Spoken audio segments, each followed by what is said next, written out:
Pluto ঘুমাচ্ছে এই ফাঁকে আমি আজ একটা খুব সুন্দর জিনিস তোমাদের সাথে আমি শেয়ার করছি।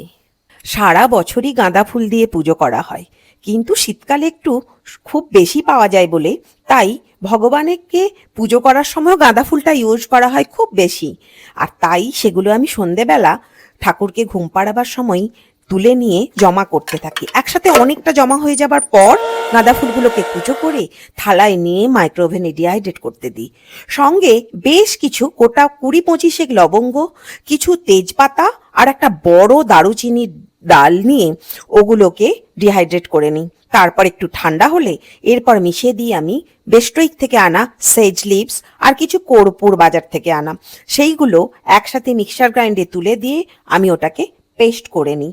পেস্ট কিছুটা মিহি হয়ে যাবার পর তারপর আমারই হাতে বানানো গরুর দুধের ঘি সেটা দিয়ে আর একটু মাখিয়ে আবার একবার পেস্ট করে নিই। বাড়িতে যদি থাকে এসেনশিয়াল অয়েল একটু মিশিয়ে দিতে পারো, আমার তো আছে বেস্ট্রিকের থেকে এসেনশিয়াল অয়েল।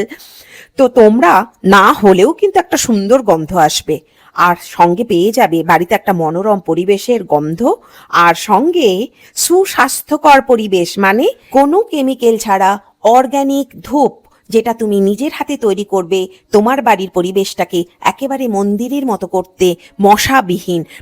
এদিকে দেখো প্লুটো কেমন নিশ্চিন্তে ঘুমাচ্ছে, কারণ একটাও মশা নেই। তো বন্ধুরা কমেন্ট করো, লাইক দিও, সকলে বলো রেসিপিটা কেমন এবং ট্রাই করবে কেমন। টাটা।